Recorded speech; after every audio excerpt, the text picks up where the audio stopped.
ang winning formula nyo na throughout these years, nagpapanalo pa rin kayo dito sa ating sport?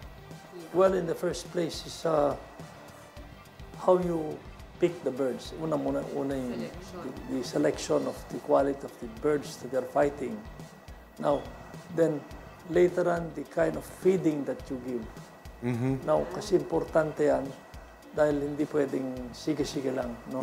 Now, ever since I started breeding my chickens and of course, breeding the feed that I give them, it's always been full 100% sagupaan. Okay.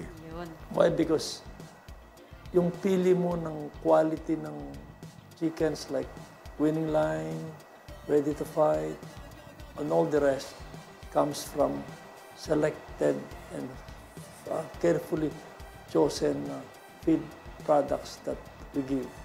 Now, we do not give any mga imported items and all that. No. All the products that I have are all locally manufactured. Ang tawag ito, yun ang reason kung bakit ako ay pagka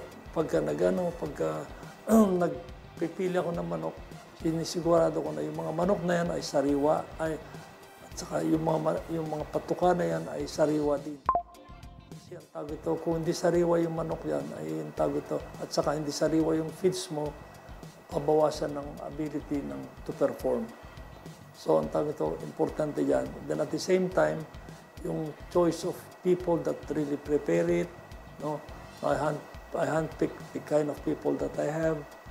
Ang tawag ito, then at the same time, but one of the things I never do is I blame people na pag natalo ko dahil kasalanan ng mga naghanda sa akin. Yung sise, no, Sir Patrick? Walang sise. Wala yan. Kasi kung gano'n ang style mo, umalis ka na lang. Huwag ka na magsabong. No. Ngayon, kung halimbawa lang hindi naman maganda ng performance ng kasama mo or whatever, then that's the time again to choose the right people to be there. The right people.